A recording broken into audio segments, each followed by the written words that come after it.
Hey everyone, back with another shoe boot review, and today we are going to be reviewing the Devil Dog from Iron Boots in Merriam Ruggine Shell Cordovan.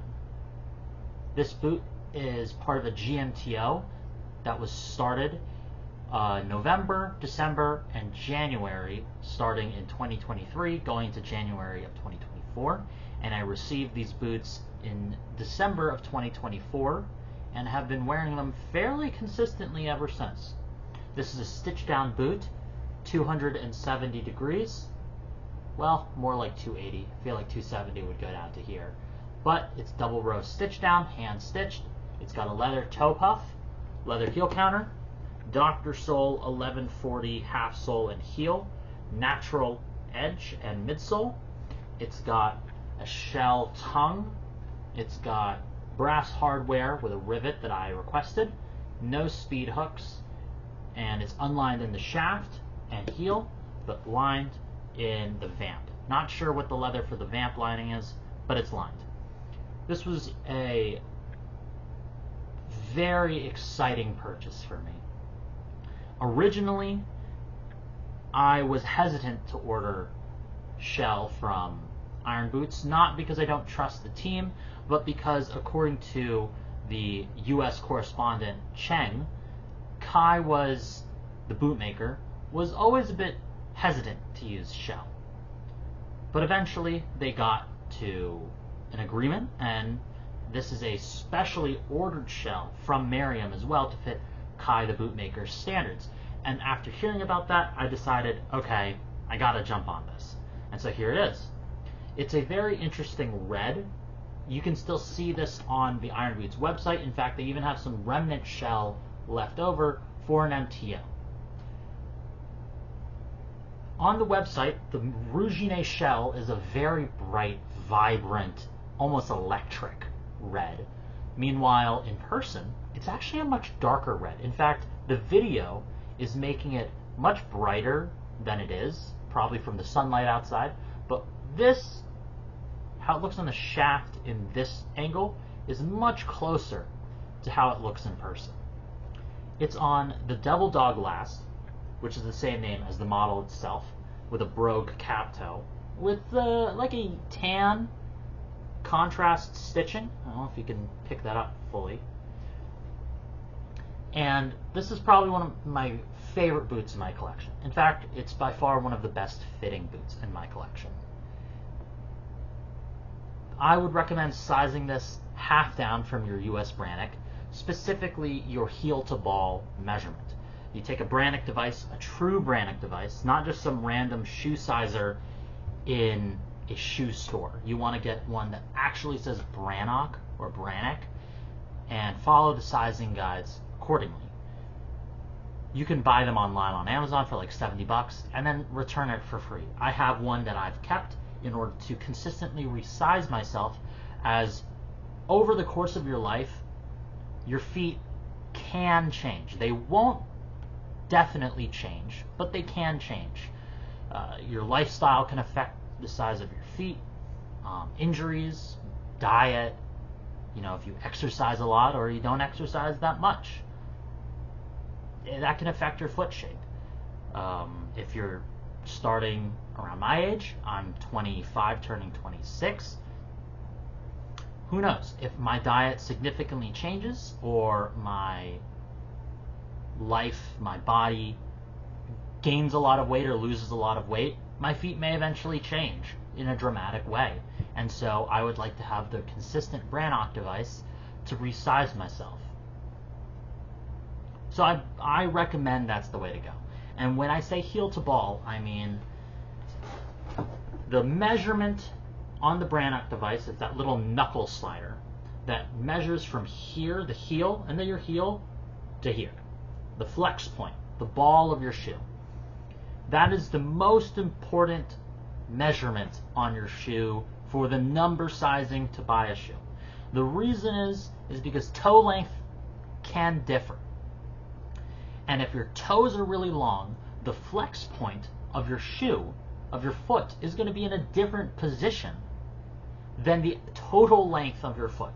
The total length of your foot might go all the way to, like, might be this long, right? The same total length as another person's.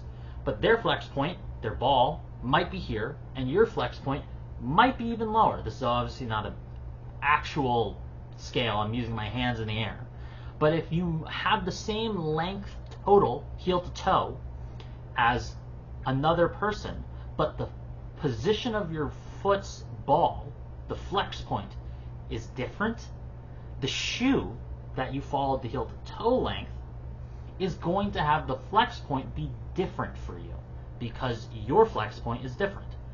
And so you want to rely on the combination and knowledge of both. Most people only have a half size difference between heel to ball and heel to toe.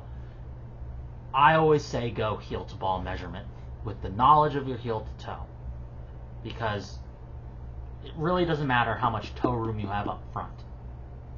What really matters is if your foot is flexing in the exact same spot as the shoe is designed to, because a shoe is only designed to flex in one point. It's not designed to flex here. It's not designed to flex here. It's designed to flex here, in this vague area, and ideally right smack dab in the middle. So you get a nice crease, or in this case a roll. And so you want to make sure that is proper. Enough about sizing doctrine.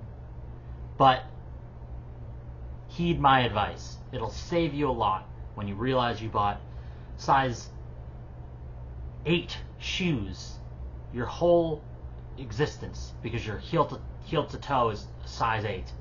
And then you learn your heel to ball is at 8.5, and you're like, man, my toes have always felt a little cramped. Then you suddenly buy shoes based off of size 8.5, you're like, you know, this is actually pretty good. You'll get used to the toe room, and anyways, this is a great shoe. I highly recommend it. It's a special tannage from Merriam, this shell Cordovan. I don't know any of the details, but from what I've seen and heard, it's a more soft, pliable shell than previous Merriam shell. I heard that previous Merriam shell wasn't the best for making shoes. This feels really good as a shoe. The stitch work, the stitch down is very clean. It's hand stitched, and you can see just how even that is. Especially around the toe. Sometimes it can get a little wonky on people here because you're going on a curve, so the stitch density can be a little off. And if you look at the bottom side, you can just see how perfect that is. You've got some, I don't know, maybe steel. I don't know what metal this is, but some silver colored, steel colored nails, tacks here. But anyways, look how even that stitching is. It's just perfect. Up here, it's actually because of wear, but they channel a mote, I guess, into the rubber so that the stitches aren't just laying on it, so that you actually have to wear through or press down on the rubber to get to the stitching. This little worn section, kind of hard to focus on, but here we go. This is where my toe really presses, so the rubber gets compressed and the stitching gets a little worn. It's fine if the stitching does get worn through. The glues will hold this rubber outsole on very well, even if the stitching gets worn out. So don't be afraid if the stitching on your outsole gets worn through. The modern day glues are strong enough to keep this together, and if it does start peeling, you can add some like shoe goo, or you can send it to a cobbler to patch it on yourself, because you have to remember, the glue isn't just here. The glue is everything under here, and the stitching only holds around the edge. So don't worry about it. How would I go? What would I go next? The upper stitching. Very even and consistent. Wow, just look at that shell. It's beautiful. The original specs for this makeup actually had a rosewood French calf tongue and collar lining and whatnot here. That seems to have been not done on my pair. Instead, I have a shell tongue with the shell lining of the collar and the quarters, the lace faces.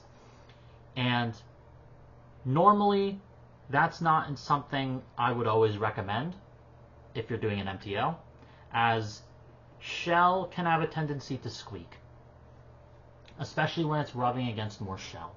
I have some friends who have gotten some Rocado shell boots where the tongue is squeaking like it's no one's business because it's rubbing on the faces. Now, luckily, this is not the case for mine. I think that's really just luck of the draw, and I'm very happy about that. Plus, I think the red shell tongue looks phenomenal, and I'm glad I seemingly lucked out with a shell tongue that doesn't squeak, and a shell tongue, on one of them at least, that has the stamp that says Shell Cordovan. That's just awesome. I've worn these fairly regularly since I got them in December. I've worn them perhaps once or twice a week, every week, and I've worn them on a few trips down to New York City to visit family. And I stepped on a ketchup packet, and ketchup got all over.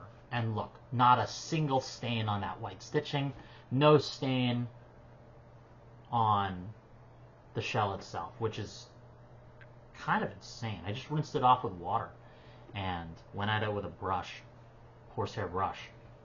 No stains. Doesn't even smell like ketchup. For like the first day, it kind of smelled like the vinegar. Not anymore. Yeah, I added a rivet. It was a $10 charge. I really love rivets on boots. Not everyone does. Some people think it's tacky. Some people say it's unnecessary. I really love rivets on boots. I think they add a really nice touch, a little pizzazz, a little bling to the boot. And I don't know, I think it's really cool. I've worn these a lot, and the fit is fantastic. The Devil Dog last is a very comfortable last. It's wider at the ball, narrower at the heel, as you can see from this bottom. Semi-anatomical, but of course with a almond toe. It's got a shorter heel, nothing too big. It's got a slight heel cuppage. It's gotten more accentuated through wear. When at first it was kind of flat, but as I've worn it, it's got a little bit more of an accentuated heel curve, which is always good. If you're going to have a pair of boots, you want heel cuppage as much as possible. It, one, feels better, and it also, two, looks better. Additionally, I think the Devil Dog pattern is really nice. It's not the best pattern in the world, and some people will say, some pattern heads will say, you know, it could be better. The balancing could be better, and in many ways I can't agree with that. I mean, the older Devil Dog pattern, the heel cup of the counter, was a bit bigger, while this is a little bit more gentle, and some people might not like the shape of the toe, and maybe they want the facings to be changed, and maybe they want more heel cuppage, but to each their own, right? I think this is a fairly good pattern. In fact, it's one of my favorite patterns because it's a classic boot. And pattern differences like that are really only important to pattern heads. People, when you get to a certain point in the boot collection community, pattern really matters. I'm not saying it doesn't matter, but once you start noticing pattern details, it can become apparent. I mean, the classic 2019 and older, so like 2018, 2017 Vibergs, those patterns, those 2030 service boot patterns are to die for.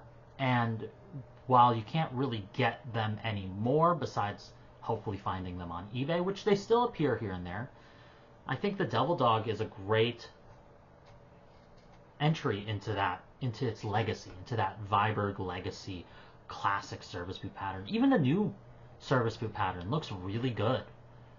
Not any worse. You know, you can say something about the Viberg last differences and some minor pattern differences and the stitch density differences, but the pattern is the same, a classic service boot, and I believe the Devil Dog is a great entry into the classic service boot pattern forum. I mean, here's the other boot, by the way, and I think it's a great entry. It's really something classic.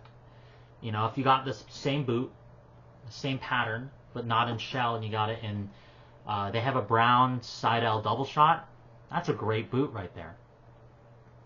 And I've worn this a lot, and it's been phenomenal. You know, like, the shell is rolling very well. It's got some great rolls on the shaft. This right here, I believe, is it's apparent on both shoes, right around here. There's a bit of a harder crease. I think that's mostly due to the lining starting around here, as well as it's a semi-gusseted tongue. The gusset is right here, actually, so you can see the fold. But I actually think that looks really cool in the shell. I don't know. Maybe that's just me. I think these work really well with blue jeans, you know, green pants, darker green pants, but that could look a little Christmassy. Black jeans would look pretty good with this as well. Service boots in general tend to be a bit more casual, but I still wear these with dress pants to work. That's just me. I really like that. I like wearing these with corduroy and denim, all the same. It's a phenomenal boot. I don't really have much else to say, except I definitely recommend checking Iron Boots out. They use a leather heel counter, a leather toe puff if you choose to go toe puff. They have a leather insole, a leather midsole. I believe they have a leather shank as well, and the filler is wool / felt. I don't really know the specific nuanced difference between the two. On the website a year or two ago, they explicitly said wool. Nowadays, they say felt. Regardless, it's a really good filler material. It's really comfortable. It's got a noticeable difference underfoot. It's something good, and the finishing is phenomenal. So I highly recommend checking out Iron Boots. Devil Dog. Hit me up with any questions in the comments, and you know, I hope you have a great day. I hope to bring more boot reviews soon. Not something I do often. My collection isn't the largest collection, and once I run out of boots to talk about, you know, but hey,